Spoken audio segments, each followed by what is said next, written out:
സുഹൃത്തുക്കളെ, നേരെന്ന് പറയുന്ന നമ്മുടെ ജിത്തു ജോസഫിന്റെ മോഹൻലാലിന്റെ സിനിമ സത്യം പറയല്ലോ എനിക്ക് വളരെ ഇഷ്ടമായി പോയി.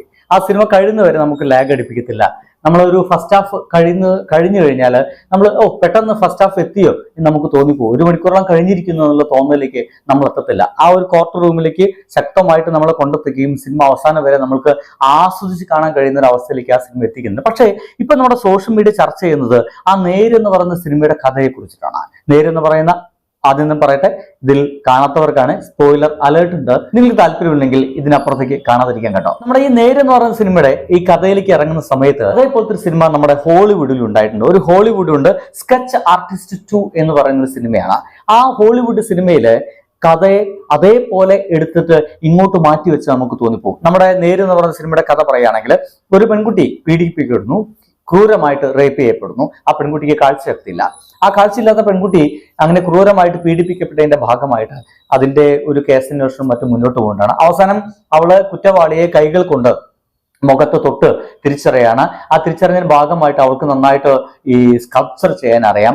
ആ പീഡിപ്പിക്കപ്പെട്ടവന്റെ ഒരു മുഖരൂപം അവള് കളിമണ്ണ് കൊണ്ട് ഉണ്ടാക്കി തീർക്കുകയാണ്. ഇതേപോലത്തെ ഒരു കഥയാണ് ഇത് തന്നെ എന്ന് പറയാം. ഇതേപോലത്തെ കഥാ പശ്ചാത്തലമാണ് ഞാൻ ഇപ്പോൾ പറഞ്ഞ സ്കെച്ച് ആർട്ടിസ്റ്റ് 2 എന്ന് പറയുന്ന ആ ഒരു സിനിമയിലുണ്ട്. പക്ഷെ ചെറിയ വ്യത്യാസമുണ്ട്.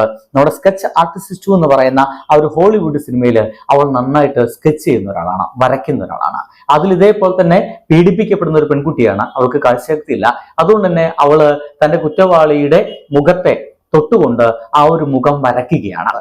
അങ്ങനെ നോക്കുകയാണെങ്കിൽ രണ്ടിന്റെയും കഥ ഒരേപോലെയാണ്. അതിന്റെ ഏറ്റവും മെയിൻ ആയിട്ടുള്ള തീം എന്ന് പറയുന്നത് ശക്തമായിട്ടും ഒന്ന് തന്നെയാണ്. ബാക്കിയുള്ള കാര്യങ്ങളൊക്കെ ഒരുപാട് വ്യത്യാസമുണ്ട് കേട്ടോ. അതിലത്തെ കഥാപാത്രങ്ങൾ ആദ്യമായിട്ട് കാണുന്നതും ഇവളെ പെൺകുട്ടി ആദ്യമായിട്ട് കാണുന്നതും പീഡിപ്പിക്കപ്പെടുന്നതും പിന്നീടുള്ള പ്രശ്നങ്ങളൊക്കെ ഒരുപാട് വ്യത്യാസങ്ങളുണ്ട്. മലയാളത്തിന് വേണ്ടിയിട്ട് വേണ്ട രീതിയിലുള്ള മാറ്റങ്ങളൊക്കെ വരുത്തിയിട്ടുണ്ട് എന്നാണ് തോന്നുന്നത്. 2 തരത്തിൽ നമുക്ക് ഇതിനെടുക്കാമെന്നുള്ളതാണ്. ഒന്നെങ്കിൽ ഒരു അഡാപ്റ്റേഷൻ ആണ്. ഒരു തരത്തിൽ പോലും ആ സിനിമയുടെ ഒരു സ്ഥലത്തും ഈ സിനിമ ഇന്നൊരു സിനിമയുടെ അഡാപ്റ്റേഷൻ ആണെന്ന രീതിയിൽ പറഞ്ഞിട്ടില്ല. അല്ലെങ്കിൽ ആ ഒരു സിനിമയിൽ നിന്നൊരു പ്രചോദനം ഉൾക്കൊണ്ട് എഴുതിയുണ്ടാക്കിയ സിനിമയാണ് നമ്മുടെ നേര് എന്ന് പറയുന്ന സിനിമ എന്ന് വേണമെങ്കിൽ നമുക്ക് പറയാം. പക്ഷേ അങ്ങനെ പോലും നമ്മുടെ ഇതിലൊന്നും പറഞ്ഞിട്ടില്ലാത്തതുകൊണ്ട് ഇന്നത്തെ സിനിമ ഇപ്പോഴും ശക്തമായിട്ട് അപ്പുറത്ത് നിൽക്കുന്നുണ്ട്. സ്വാഭാവികമായിട്ടും നമ്മൾ മലയാളികൾക്ക് നേരെന്ന് പറയുന്ന സിനിമ കോപ്പി അടിച്ചതാണോ എന്ന് തോന്നിപ്പോകും. നിങ്ങൾക്ക് എന്ത് തോന്നുന്നു എന്നുള്ളത് നിങ്ങൾ ഒന്ന് കണ്ടറിയുക. നമ്മുടെ സ്കെച്ച് ആർട്ടിസ്റ്റ് 2 സിനിമ നമ്മുടെ ഓൺലൈനിൽ സാധനം കിട്ടുന്നുണ്ട്. പറ്റുമെങ്കിൽ ഒന്ന് കണ്ടു നോക്കൂ. നിങ്ങൾക്ക് എന്ത് ഫീൽ ചെയ്യുന്നതുകൂടി അതിന് ശേഷമെങ്കിലും ഇതിന് താഴെ ഒന്ന് എഴുതാൻ ശ്രമിക്കുക. ബൈ.